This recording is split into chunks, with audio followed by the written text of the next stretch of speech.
Hello friends, welcome to the clear concept classes. आज से हम लोग जावा प्रोग्रामिंग के लिए डिटेल स्टडी करेंगे। सो अभी हम लोग पूरे बेसिक से स्टार्ट करते हैं। इसमें सबसे पहले आता है इवोल्यूशन ऑफ सॉफ्टवेयर। सॉफ्टवेयर कैसे इवॉल्व हुआ। तो जो कंप्यूटर में जो भी चीज़ें लिखी रहती हैं उसमें लैंग्वेजेस होते हैं, ठीक है, लैंग्वेजेस होते हैं। तो एक्चुअली में जो सबसे पहले लैंग्वेजेस स्टार्ट हुई थी वो थी मशीन लैंग्वेज।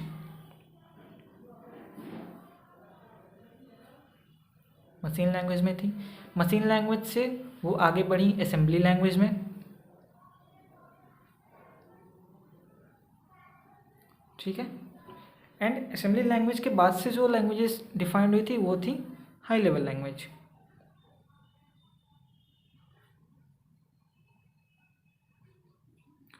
तो ये जो ऊपर के दो लैंग्वेजेस हैं इन्हें हम एक टर्म देते हैं, वो होते हैं लो लेवल लैंग्वेजेस, ठीक है। तो सबसे पहले आती है मशीन लैंग्वेज। मशीन लैंग्वेज जैसे नाम है कि वो मशीन को समझ में आएगी। Machine language is the language which is understandable by the machines. तो ये जो मशीन लैंग्वेज है, मशीन लैंग्वेज ये है अंडरस्टैंडेबल बाय द मशीन्स।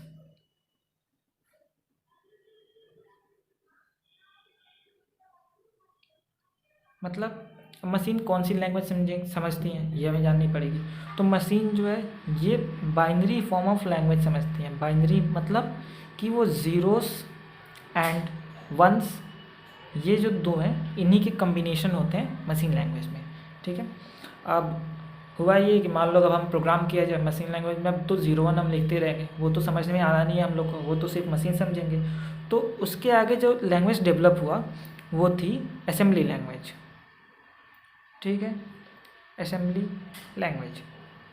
तो असेंबली लैंग्वेज में क्या था कि मशीन लैंग्वेज पहले तो 0 1 में थी, अब असेंबली लैंग्वेज जब बनाया गया तो उसमें कुछ हम लोग पहले से इंस्ट्रक्शंस जो पहले से डिफाइन कर दिए गए थे। इंस्ट्रक्शंस लाइक ऐड, सब्ट्रैक्ट के लिए सब किया गया था, कुछ रीड करना उसके लिए रीड। तो ऐसे इंस्ट्रक्शंस जो लैंग्वेज में डिफाइन कर दी गई थी वो थे असेंबली लैंग्वेज, ठीक। और असेंबली लैंग्वेज को भी देखो, कोई भी मशीन है वो कोई भी लैंग्वेज नहीं समझती है सिवाय मशीन लैंग्वेज के। तो असेंबली लैंग्वेज को मशीन लैंग्वेज में बदलना था हमें, तो हम उसके लिए एक सॉफ्टवेयर यूज़ करते थे जो होता था असेंबलर, ओके। देन जो लास्ट है वो है high level language.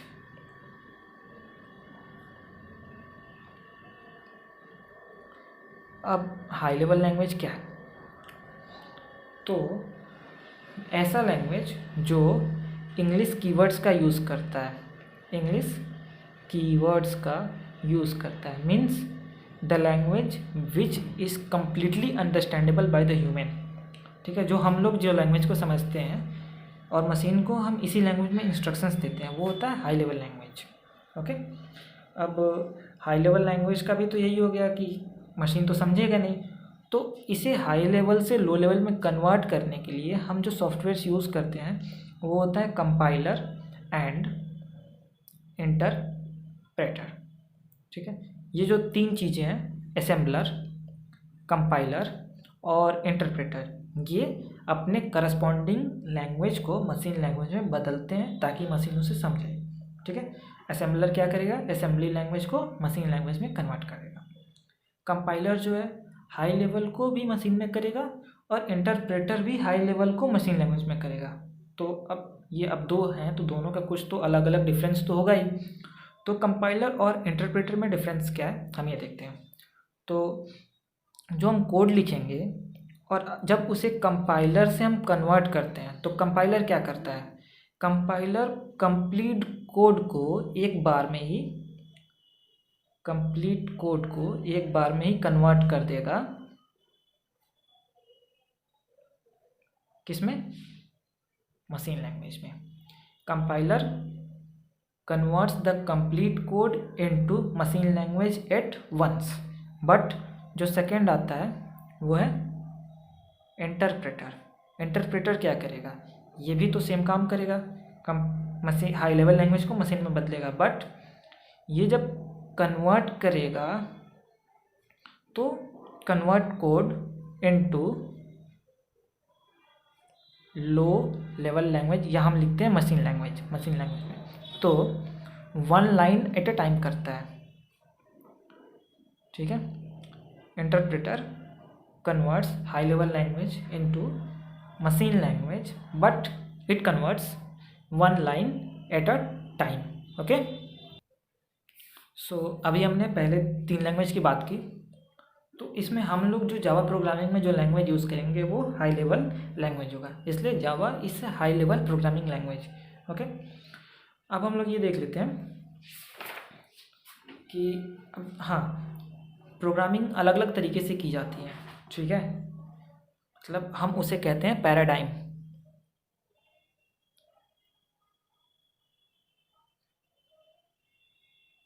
Programming paradigms, तो प्रोग्रामिंग पैराडाइम्स क्या होती हैं? प्रोग्रामिंग पैराडाइम्स मीन्स हम लोग कौन सा अप्रोच प्रोग्रामिंग के लिए यूज़ करते हैं। लाइक देखो, प्रोग्रामिंग पैराडाइम्स पहले अलग अलग कई होती हैं, लाइक प्रोसीजरल, इसे हम मॉड्यूलर भी कहते हैं, प्रोसीजरल और मॉड्यूलर पैराडाइम, ओके। तो प्रोसीजरल और मॉड्यूलर पैराडाइम क्या होता है? तो इसमें प्रोसीजरल या मॉड्यूलर पैराडाइम वो होता है जिसमें हम प्रोसीजर्स का यूज़ करते हैं। Procedures in the sense methods. आपने मेथड्स का नाम सुना है? प्रोग्राम जब हम करते हैं तो उसमें फंक्शंस यूज़ करते हैं, उसी फंक्शंस को हम कहते हैं मेथड्स भी, ठीक है। तो जो प्रोसीजरल पैराडाइम था, इट यूसेस मेथड्स, ठीक है। तो इसमें कुछ लिमिटेशंस थी, जब हम प्रोसीजरल पैराडाइम यूज़ किए तो इसमें कुछ लिमिटेशंस आई। इसमें सबसे पहला जो लिमिटेशन थी वो था कि उसमें हम लोग पूरा का पूरा एल्गोरिथम पे एम्फेसिस करते हैं, ठीक है। प्रोग्राम में क्या डेटा जा रहा है उससे कोई मतलब नहीं है, सिर्फ और सिर्फ मतलब होता है उसमें एल्गोरिथम से, ठीक है। तो और भी कुछ ड्रॉबैक्स थे, जैसे कि वो रियल वर्ल्ड मॉडल में अच्छे से काम नहीं करता है, तो उसे बदलने के लिए, मतलब उस ड्रॉबैक्स को कवर करने के लिए हमने जो नया पैराडाइम यूज़ किया वो होता है object oriented programming. Object oriented programming, तो ऑब्जेक्ट ओरिएंटेड प्रोग्रामिंग हम लोग इसी के बारे में पूरा बात करेंगे जावा में। ऑब्जेक्ट ओरिएंटेड प्रोग्रामिंग असल में है क्या, अब ये जानना है। तो इस नाम को अगर पढ़ा जाए तो क्या लिखा है? Object oriented. ओरिएंटेड का मतलब होता है डिपेंडेंट, ओके। सो एक ऐसा प्रोग्रामिंग जो कि डिपेंडेंट किस पे है? On objects, okay. Object oriented programming is a programming which is completely dependent on objects, how object works, okay. So जब हम लोग ऑब्जेक्ट ओरिएंटेड प्रोग्रामिंग यूज़ किए उसके जगह पे किसके? प्रोसीजरल प्रोग्रामिंग की जगह पे। तो ये प्रोसीजरल प्रोग्रामिंग की जो शॉर्टकमिंग्स थी या मतलब उसकी ड्रॉबैक्स थी उसे इसने रिकवर किया। लाइक इसमें डेटा पर एम्फेसिस होता है, ठीक है। ये रियल वर्ल्ड सिनारियो में बहुत अच्छा काम करता है। ये फास्टर प्रोसेस भी करता है, मतलब जो प्रोग्राम करते हैं बहुत जल्दी, मतलब अच्छे से फास्ट प्रोसेस होते हैं, ठीक है। तो ऑब्जेक्ट ओरिएंटेड प्रोग्रामिंग के कुछ कॉन्सेप्ट्स होते हैं, ठीक है। कॉन्सेप्ट्स या उसे बेसिक कॉन्सेप्ट्स कहा जाए, basic concepts of object oriented programming. तो जो कॉन्सेप्ट्स, ओके सॉरी ये दिख नहीं रही थी, तो बेसिक कॉन्सेप्ट्स जो ऑब्जेक्ट ओरिएंटेड प्रोग्रामिंग के हैं, तो सबसे पहला जो कॉन्सेप्ट आता है वो है डेटा एब्स्ट्रैक्शन, ठीक है। अब डेटा एब्स्ट्रैक्शन है क्या एक्चुअल में? तो डेटा एब्स्ट्रैक्शन की अगर हम लोग डेफिनेशन पे जाया जाए तो data abstraction is the act of representing essential features without including the background details and explanation. चलो वो तो डेफिनेशन हो गया, अब इसे समझते हैं क्या होता है। तो डेटा एब्स्ट्रैक्शन में बोला क्या करते हैं हम लोग? रिप्रेजेंटिंग एसेंशियल फीचर्स, ठीक है। Data abstractions refers to representing essential features. तो जब भी हम लोग प्रोग्राम करेंगे तो हमें प्रोग्राम में क्या होता है कि डेटा एब्स्ट्रैक्शन इम्प्लीमेंट होता है, उसमें सिर्फ और सिर्फ एसेंशियल फीचर्स दिखाए जाते हैं। अब अंदर से प्रोग्राम कैसे वर्क कर रहा है, मीन्स उसमें कंट्रोल कैसे हो रहा है, ये सब चीज़ पे एम्फेसिस नहीं होती है, ठीक है। Data abstraction in this all emphasis is on essential features, हम यूज़र को क्या शो कर रहे हैं, यूज़र को किससे मतलब है, ठीक है। लाइक अगर एग्जांपल की बात की जाए तो अगर कार चला रहे हो, कार में आपने ब्रेक लगाया, आपको पता है आपने ब्रेक लगाया, बट ब्रेक लगाने के बाद कार के अंदर क्या क्या मैकेनिज्म हो रही है जिससे कि आपकी कार रुक रही है, इससे हम लोग बिल्कुल भी वाकिफ नहीं है। तो ये होता है डेटा एब्स्ट्रैक्शन। सिर्फ हमें इतना पता है हमने ब्रेक लगाया है, ठीक है, वो एसेंशियल फीचर था। अब बैकग्राउंड डिटेल्स में अब उसकी क्या क्या मैकेनिज्म हो रही है ये पूरी की पूरी हिडन है, ठीक है। तो इसमें क्या बोला हम लोगों ने, मैकेनिज्म पूरा हिडन है, तो उसे हम कहते हैं डेटा हाइडिंग, ठीक है। सो यहाँ पे डेटा हाइडिंग जो एब्स्ट्रैक्शन से रिलेटेड है, तो डेटा हाइडिंग है क्या, डेटा हाइडिंग में एब्स्ट्रैक्शन का एक प्रोसेस है, मीन्स लाइक एब्स्ट्रैक्शन, इसमें भी हम लोग यूज़र को इम्पॉर्टेंट डिटेल्स या एसेंशियल फीचर्स शो करेंगे और बाकी सारे डेटा जो इररिलेवेंट हैं यूज़र के हम उसे हाइड कर देंगे, ओके। नेक्स्ट बेसिक कॉन्सेप्ट जो आता है वो होता है इनकैप्सुलेशन। तो इनकैप्सुलेशन क्या है, अगर इसकी डेफिनेशन देखी जाए तो डेफिनेशन में ये बोला जा रहा है कि wrapping up of data and functions into a single unit is called encapsulation, okay. So data and functions, इसको हम रैप कर रहे हैं एक सिंगल यूनिट में, वो होता है इनकैप्सुलेशन। तो डेटा एंड फंक्शन को रैप करेंगे जिस फंक्शन इनकैप्सुलेशन अगर डेफिनेशन देखा जाए तो वो होता है wrapping of data and functions into a single unit, और जो डेटा और फंक्शन को रैप करके जो सिंगल यूनिट बनाते हैं हम उसी यूनिट को कहते हैं क्लास, ठीक है। इसका एग्जांपल अगर देखा जाए, इनकैप्सुलेशन का कुछ एग्जांपल अगर सोचा जाए तो क्या हो सकता है, आपने दवा की कैप्सूल देखी है, दवा की कैप्सूल, उसमें क्या होता है, अलग अलग विटामिन्स वगैरह का कम्बिनेशन होता है और वो मिलके एक कैप्सूल बनाता है जो एक सर्टेन डिसीज़ के लिए यूज़ होता है, ठीक है। तो वो क्या है, वो अलग अलग विटामिन्स का एक रैप्ड अप फॉर्म है। तो उसी तरह इनकैप्सुलेशन में डेटा एंड फंक्शन को हम रैप करके एक सिंगल यूनिट बनाते हैं, and that single unit is called class, okay. चलिए बेसिक कॉन्सेप्ट, 4 बेसिक कॉन्सेप्ट्स में से 2 कॉन्सेप्ट हो गए, डेटा एब्स्ट्रैक्शन, इनकैप्सुलेशन। जो थर्ड कॉन्सेप्ट है वो होता है इनहेरिटेंस, ओके। इनहेरिटेंस, तो इनहेरिटेंस क्या होता है, इनहेरिटेंस किसी क्लास की, किसी भी क्लास की वो प्रॉपर्टी है जिससे वह दूसरे क्लास के प्रॉपर्टीज़ को इनहेरिट करता है।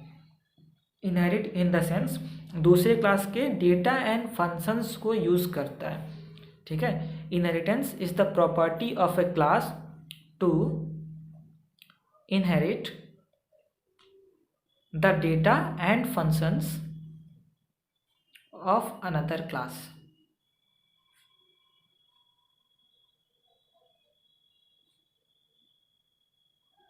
Okay. And the last basic concepts की जो लास्ट कॉन्सेप्ट है वो है पॉलीमॉर्फिज्म। सो पॉलीमॉर्फिज्म से हम क्या समझते हैं, अगर ये देखा जाए तो पॉलीमॉर्फिज्म 2 अलग अलग वर्ड्स के कम्बिनेशन से बना है, एक है poly and second is morph, okay. Poly का मतलब होता है मैनी एंड मॉर्फ का मतलब होता है फॉर्म। सो यहाँ से हम पॉलीमॉर्फिज्म की डेफिनेशन कह सकते हैं। तो पॉलीमॉर्फिज्म इज द प्रॉपर्टी, ठीक है। पॉलीमॉर्फिज्म ऑब्जेक्ट ओरिएंटेड कॉन्सेप्ट का एक प्रॉपर्टी है जिससे कोई भी मैसेज या डेटा एक से अधिक फॉर्म में रह सकता है, ठीक है। Polymorphism is the ability of an object to exhibit more than one form. Last slide में हमने क्या देखा था, basic concepts of object oriented programming. हम 4 कॉन्सेप्ट थे, पहला था abstraction, second is encapsulation, third is inheritance and fourth is polymorphism. अगर एक क्विक हम पॉलीमॉर्फिज्म की बात कर रहे थे। तो पॉलीमॉर्फिज्म दो वर्ड से मिलकर बने थे, poly and morph. Poly means many, morph means forms, ठीक है। तो पॉलीमॉर्फिज्म किसी भी ऑब्जेक्ट या डेटा की वो प्रॉपर्टी है जिससे वो एक से अधिक फॉर्म में रह सकता है, ठीक है। इसका एग्जांपल देखा जाए, हम लोगों ने जैसे आगे चल के देखा जाएगा, तो अगर दो नंबर्स के बीच में हम ये ऑपरेटर लगा रहे हैं प्लस, ठीक है, तो ये क्या करेगा, ये इन्हें ऐड करके हमें वैल्यू रिटर्न कर देगा 11, ठीक है। यहाँ प्लस किसका काम कर रहा है, एडिशन का, ठीक है, या उसे समेशन कहा जाए। लेकिन यही प्लस अगर दो कैरेक्टर्स के साथ हम यूज़ कर रहे हैं ना, तो ये ए प्लस भी तो कोई नंबर है नहीं, वो ऐड होगा नहीं, तो इस केस में ये दोनों एक साथ कंबाइन हो जाते हैं। इसे हम कहते हैं कॉनकैटिनेशन, ठीक है। कॉनकैटिनेशन मीन्स कंबाइनिंग या जुड़ना एक साथ। तो यहाँ अगर प्लस ऑपरेटर को देखा जाए तो ये एक से अधिक फॉर्म दिखा रहा है ना, एडिशन कर रहा है, कॉनकैटिनेशन कर रहा है, तो ये इस प्लस ऑपरेटर की एबिलिटी है जिसे ये मोर देन वन फॉर्म एग्जिबिट कर रहा है, and this property is called polymorphism. अब हम लोग देखते हैं जावा लैंग्वेज के बारे में एक्चुअली, ठीक है। तो जावा प्रोग्रामिंग लैंग्वेज ये कौन सा पैराडाइम यूज़ करता है, ऑब्जेक्ट ओरिएंटेड, ठीक है। Java is an object oriented programming language, and why Java is object oriented programming language. तो हम लोगों ने पहले ही समझा था कि ऑब्जेक्ट ओरिएंटेड का मतलब होता है कि it is dependent on object, it is dependent on object. So Java में जो भी ऑपरेशंस या everything anything that we perform in Java, it is completely dependent on objects, okay. अब ऑब्जेक्ट ओरिएंटेड प्रोग्रामिंग के साथ साथ जावा क्या है, हाई लेवल प्रोग्रामिंग लैंग्वेज है। अब हाई लेवल प्रोग्रामिंग लैंग्वेज है तो मशीन को समझाने के लिए हमें इसे कन्वर्ट करना पड़ेगा मशीन लैंग्वेज में, एंड ऑब्जेक्ट ओरिएंटेड प्रोग्रामिंग या हाई लेवल में कन्वर्ट करने के लिए हमारे पास दो सॉफ्टवेयर्स थी, एक थी compiler and second is interpreter, okay. So Java is both a compiled and interpreted language. ऐसा क्यों कहते हैं, क्योंकि जावा में कोड जो होता है वो कंपाइल भी होता है और इंटरप्रेट दोनों साथ में होता है, ठीक है। Now let's go to some properties of Java. So जो सबसे पहली एंड मोस्ट इम्पॉर्टेंट प्रॉपर्टी है वो होती है Java is platform independent, okay. Java is platform independent. Why do we say Java is platform independent. तो प्लेटफॉर्म का क्या मतलब होता है, पहले तो ये समझें। तो प्लेटफॉर्म इज अ सिस्टम और अ मशीन जिस पे हम प्रोग्राम्स को रन करते हैं। तो जावा जो है वो प्लेटफॉर्म पे डिपेंड नहीं करता है, मतलब जावा की कोड अगर एक बार लिख दी गई तो वो किसी भी मशीन पे रन किया जा सकता है। तो ऐसा जावा में क्यों होता है। So to understand this let us look at to understand the platform independency of Java, कि जावा प्लेटफॉर्म इंडिपेंडेंट किस वजह से है, हम लोग ये समझते हैं।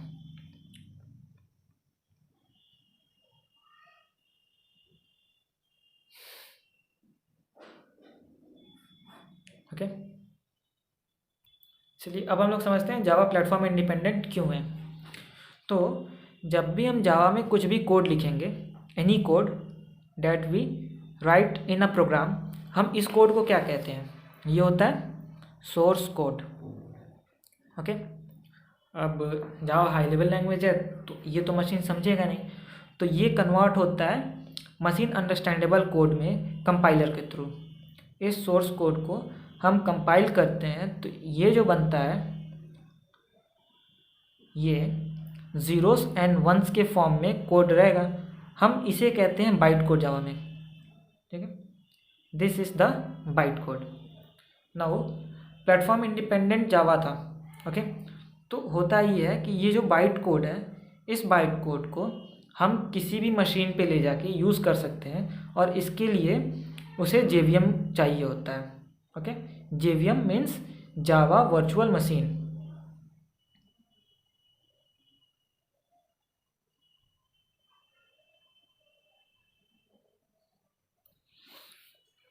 So let's understand how Java programming language works. So in Java, the code which we write is called the source code. Okay, and this source code is not understandable by the machine.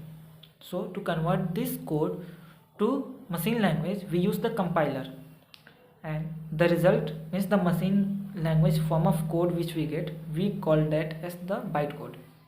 Now question arises, what do we do with this bytecode? इस bytecode को तो हम run करके output निकाल नहीं सकते हैं, means हम तो समझ नहीं सकते हैं. So to run this bytecode which we need a machine, and that machine should be a means that is a virtual machine. Okay, and in Java that virtual machine is called Java virtual machine, that is the JVM.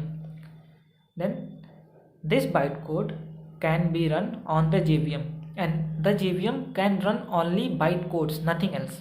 Okay, so this bytecode is run on the Java virtual machine to give us the desired result. Okay, and due to this it is Java is platform independent, because this JVM is installed on every system. So this bytecode can be run on any system that contains the JVM. Okay, so Java is platform independent programming language. Okay, that was the first one. Second, okay, that was the first point about Java, means Java is platform independent. Second is that property that we called as Vora. Vora means write once, run anywhere. It means that the program that is written in Java, it can be written once and can be run anywhere, means due to the platform independency property. Third is the code written in Java is lightweight, means lightweighted code. We don't need to write so many lines of code, means no heavy code, no huge coding is required in Java. Fourth is security. Java language provides higher security. This one we all know, Java is object oriented language. Why? Because all the operations, anything that is performed in Java is dependent on the objects. Okay, these are the properties of Java.